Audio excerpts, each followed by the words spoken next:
अस्सलाम वालेकुम my YouTube family. आज का हमारा टॉपिक है purposes, principles and positions for physical examination.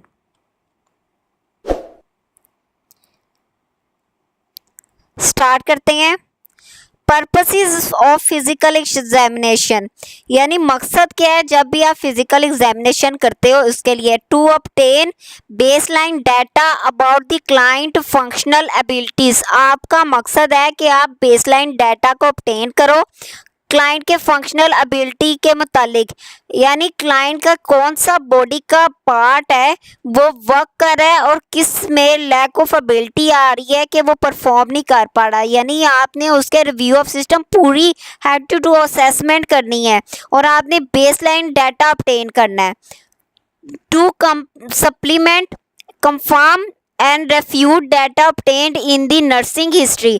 आप इसमें क्या करते हो, पेशेंट की सप्लीमेंट कंफर्म और रिफ्यूट डाटा जो कि आप नर्सिंग हिस्ट्री से ऑब्टेन करते हैं वो आप इसमें देखते हैं।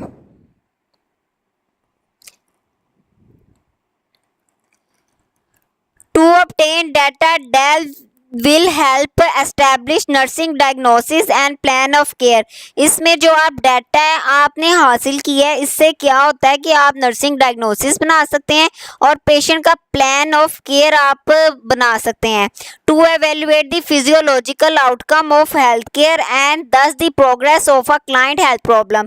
जब आप फिजियोलॉजिकल हेल्थ आउटकम के बारे में एवेल्युएट करते हो तो इस तरह आप पेशेंट की हेल्थ प्रोग्रेस के बारे में, क्लाइंट की हेल्थ प्रॉब्लम के बारे में, प्रोग्रेस के बारे में आप एवेल्युएट करते हो कि आया कि जो आउटकम हुई है पेशेंट के हेल्थ प्रॉब्लम से रिलेटेड उसमें पेशेंट ने ठीक हुआ है, प्रोग्रेस किया है कि नहीं किया। To make clinical judgment about the health status. तो जब आप फिजिकल एग्जामिनेशन करते हो तो इसका मतलब है कि आप क्लिनिकल पॉइंट ऑफ व्यू से भी पेशेंट के हेल्थ स्टेटस को जज कर रहे हैं। To identify areas for health promotion and disease prevention. तो इसमें आप क्या करते हैं, वो वाले एरिया जिनमें हेल्थ प्रमोशन की ज़रूरत है आप वो आइडेंटिफाई करोगे और बीमारी से बचने के लिए आपको कौन सी प्रिवेंशन पेशेंट को देनी चाहिए आप ये भी इससे मालूम करोगे। तो the purpose of physical examination आपने क्या किया है कि आपने एक जो मरीज की जो डेली एक्टिविटीज़ हैं वो किस तरह वो करता है और उनके बारे में आप जो बुनियादी डाटा है वो आप हासिल करते हो। फिर आपने क्या किया, आप नर्सिंग हिस्ट्री में जो भी आपने डाटा हासिल किया है इसको आपने क्या करना है, इसको आपने कंप्लीट करना है, उसको कंफर्म करना है और फिर उसको उसमें देखना है कि कौन सा जो डाटा है वो आपने इसमें से रिमूव करना है जो कि अननीड है। फिर आपने इसमें क्या किया, आपने नर्सिंग जो डायग्नोसिस थी और जो प्लान ऑफ केयर था आपने इस डाटा से जो भी ऑब्टेन्ड किया है वो नर्सिंग डायग्नोसिस और प्लान ऑफ केयर बनाने में हेल्प आउट की है। फिर जो हेल्थ जो प्रमोशन है और उनके लिए जो फिजियोलॉजिकल जो रिजल्ट्स आते हैं, आउटकम आते हैं, इस तरह जो पेशेंट्स की जो सेहत है उसके जो प्रॉब्लम्स है उनमें प्रोग्रेस आप मालूम कर सकते हैं, एवेल्युएशन कर सकते हैं और फिर आप इस बेस पे क्लिनिकल जजमेंट करते हैं और फिर आप आइडेंटिफाई करते हैं कि किन जगहों पे आपको हेल्थ प्रमोशन करनी चाहिए और किन जगहों पे आपको डिसीज प्रिवेंशन करनी चाहिए। तो ये थे purposes of physical examination. General principles for physical examination के जनरल प्रिंसिपल फिजिकल एग्जामिनेशन के लिए कौन से है। पहले बात करते हैं बेसिक प्रिंसिपल की जिसमें आता है एक्सप्लेनेशन के बेसिक प्रिंसिपल क्या है। एक्सप्लेनेशन आपने पेशेंट को एक्सप्लेन करना है, हेड टू टू अप्रोच करनी है, पेशेंट के राइट साइड पे आपने खड़े होना है, एक्सटर्नल टू इंटरनल आपने मूव करना है, नॉर्मल टू अफेक्टेड एरिया यानी सबसे पहले आपने नॉर्मल एरिया आपने करना एग्जाम, फिर आपने अफेक्टेड एरिया यानी एग्जामिनेशन करने से पहले आपने पेशेंट को पूछ लेना है कि आपको पेन किधर है, तो फिर आपने उसको चेक नहीं करना, आपने नॉर्मल एरिया को चेक करना है। Body symmetry from both sides आपने क्या करना है कि फिर आपने बॉडी सिमेट्री को दोनों तरफ आपने चेक करना है कि दोनों तरफ जोन सी सिमेट्री सेम है।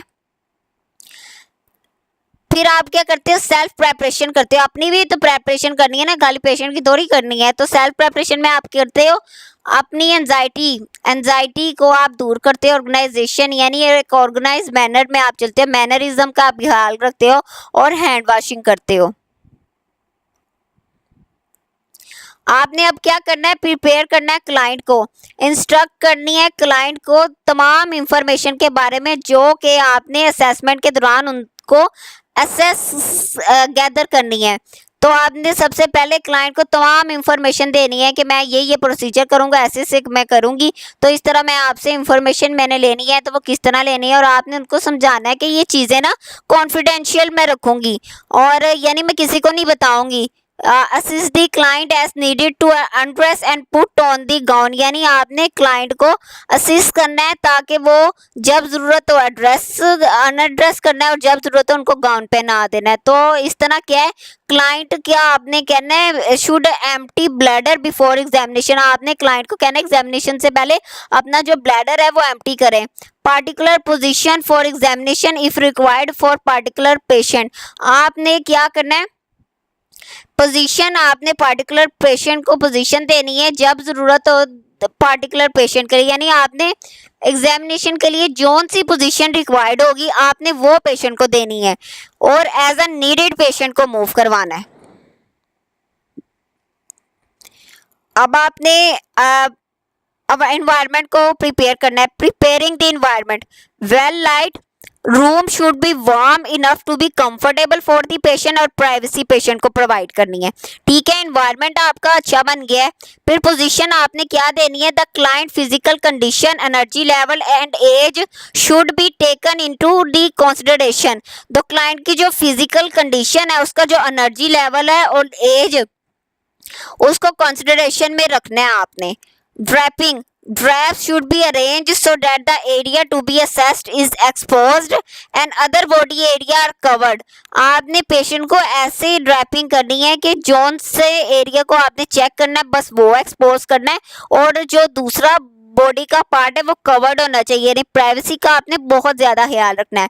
इंस्ट्रूमेंटेशंस, यानी इंस्ट्रूमेंट कौन से इस्तेमाल करने हैं, जितने भी इक्विपमेंट्स आपको हेल्थ असेसमेंट के लिए रिक्वायर्ड होती हैं वो साफ सुथरे होने चाहिए, क्लीन होने चाहिए, स्टरलाइज होने चाहिए और ये क्या है, गुड वर्किंग ऑर्डर में होने चाहिए और रेडली असेसिबल, यानी जब ज़रूरत हो आप उस पर अप्रोच कर सको। ये नहीं है कि आपने प्रोसीजर स्टार्ट कर दिया तो अब आप अपने इंस्ट्रूमेंट्स ढूंढ रहे हैं, ऐसा काम नहीं करना। फिर आपने पेशेंट को पोजीशनिंग बनाई है। पोजीशन कैसे बनाई है, आपने पोजीशन ड्यूरिंग नर्सिंग असेसमेंट, इसके लिए आपने मेडिकल एग्जामिनेशन के लिए और डायग्नोस्टिक प्रोसीजर्स के लिए आपने कौन सी, स्पाइन, सिम्स, प्रोन, लिथोटमी और डोर्सल रिकम्बिनेंट, ये वाली पोजीशन हम इसमें डिस्कस करेंगे। ये वाली पोजीशन हम इसमें डिस्कस करेंगे। पहला आता है dorsal recombinant position, back laying position with knees flexed and hip externally rotated. This position is commonly used for assessing the head, neck, axilla, anterior thorax, lungs, breast, heart, extremities, peripheral pulses, vital sign, vagina, and however it may be contraindicated for client with cardiovascular or pulmonary problems। आपने देखा dorsal recombinant में ये patient जो सा है back lying position में होता है, जिसमें जो इसके नीज होते हैं ये फ्लेक्स्ड होते हैं और हिप जो सी होती है ना एक्सटर्नली रोटेट कर रही होती है। ठीक है, तो इसको कहते हैं डोर्सल रिकम्बिनेंट पोजीशन। इस पोजीशन में आप क्या करते हो, इसकी जो नेक है ये असेस कर सकते हो, हेड को, ये वाला एक्सिला वाला पोर्शन आप देख सकते हो, एंटीरियर थोरैक्स आप इसका देख सकते हो, लंग्स को, ब्रेस्ट को, हार्ट को, एक्सट्रीमिटीज को, पेरिफेरल पल्सेस को आप देख सकते हो और वाइटल साइन ले सकते हो और क्या वजाइना नीचे से चेक कर सकते हो। तो ये क्या है, लेकिन ये उन पेशेंट पे नहीं कर सकते जिनको कार्डियोवैस्कुलर या पल्मोनरी प्रॉब्लम होता है। तो डोर्सल रिकम्बिनेंट पोजीशन हमने पढ़ लिया। अब स्पाइन और हॉरिजॉन्टल रिकम्बिनेंट, तो इसमें स्पाइन क्या है, horizontal recombinant back laying position with leg extended. तो ये क्या है, बैक लाइंग पोजीशन, लेग क्या है, एक्सटेंड की हुई है, और ये जो पोजीशन होती है ये similar to dorsal recumbent but with legs extended. ये जो पोजीशन है डोर्सल रिकम्बिनेंट के साथ पोजीशन के साथ मिलती है, लेकिन क्या है इसमें जो लेग है वो एक्सटेंडेड होती हैं। तो ये क्या है, it is use for assessing the head, neck, axilla, anterior thorax, lungs, breast, heart, abdomen, extremities, peripheral pulses. तो ये क्या है, ये ऊपर से लेकर नीचे तक तमाम चीज़ें आप इसमें असेस कर सकते हो। ये क्या है, टॉलरेटेड है poorly by the client with cardiovascular और रेस्पिरेटरी प्रॉब्लम। ये स्पाइन जो उनकी है जिनको हार्ट का या रेस्पिरेटरी प्रॉब्लम है, ये उनके लिए क्या है, मसला का बास है, ये टॉलरेट नहीं कर सकते ये वाली पोजीशन को। तो स्पाइन पोजीशन का दूसरा नाम है हॉरिजॉन्टल रिकम्बेंट। अब नेक्स्ट स्टार्ट करते हैं, सीटिंग। अब ये देखिए सीटिंग पोजीशन किसको कहते हैं, a seated position with back unsupported. ये देखो बैक जो सी है अनसपोर्टेड है और लेग्स हैंगिंग फ्रीली, ये टांगे नीचे फ्रीली मूव कर रही है। ये जो पोजीशन होती है असेस करती है हेड को, नेक को, पोस्टीरियर और एंटीरियर और पोस्टीरियर थोरैक्स को, लंग्स को, ब्रेस्ट को, एक्सिला को, हार्ट को। वाइटल साइन इसमें लेते हैं अपर लोअर एक्सट्रीमिटीज और इससे पेशेंट्स के रिफ्लेक्सेस चेक करते हैं। एल्डरली एंड वीक क्लाइंट में रिक्वायर्ड सपोर्ट, जो बहुत ज़्यादा बुजुर्ग हैं और कमज़ोर से लोग हैं उनको सपोर्ट चाहिए होती है। लिथोटमी पोजीशन की बात करें तो ये क्या है, back laying position with feet supported in the strips. This position is used for assessing the female genitals, rectum, female reproductive tract. However, it may be uncomfortable and tiring for elderly people and often embarrassing. तो लिथोटमी position ये जो होती है ना back laying position होती है, इसमें जो फीट होते हैं वो सपोर्टेड होते हैं स्ट्रिप्स में। ये देखो स्ट्रिप्स बांधा हुआ है। तो ये जो पोजीशन होती है ये फीमेल के जेनिटल्स, रेक्टम्स और रिप्रोडक्टिव ट्रैक को असेस करने के लिए ज़रूरी होती है। ये अनकंफर्टेबल होता है किसके लिए, एल्डरी पीपल के लिए, और बाजुकात ये एम्बैरेसिंग भी कॉज करता है। तो ये थी लिथोटमी पोजीशन। सेम कहते हैं साइड लाइंग पोजीशंस को, with lower most arm behind the body and upper most leg flexed at the hip and knee and upper arm flexed at the shoulder and elbow. This position is used for assessing the rectum and vagina.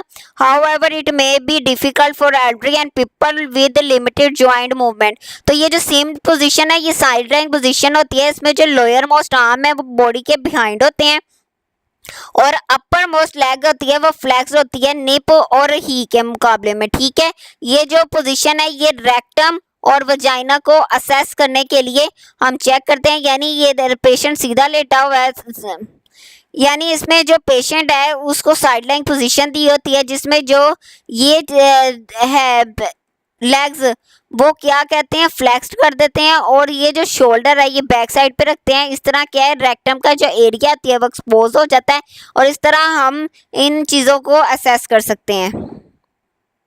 Prone position, prone कहते हैं lying of the abdomen with head turn to one side, यानी एक sir एक तरफ होता है और उल्टा लेटा होता है पेशेंट। ये जो पोजीशन होती है असेस करने के लिए पोस्टीरियर थोरैक्स, यानी ये वाला जो थोरैक्स है इसको असेस करने के लिए होती है और हिप जॉइंट मूवमेंट को असेस करने के लिए होती है। ताहम ये जो पोजीशन होती है ना ये not tolerated by the elderly and people with cardiovascular and respiratory problem. Okay हो गया कि ये जो एल्डरी पीपल है और जिनको हार्ट की और रेस्पिरेटरी रिलेटेड प्रॉब्लम है वो इसको टॉलरेट नहीं कर सकते।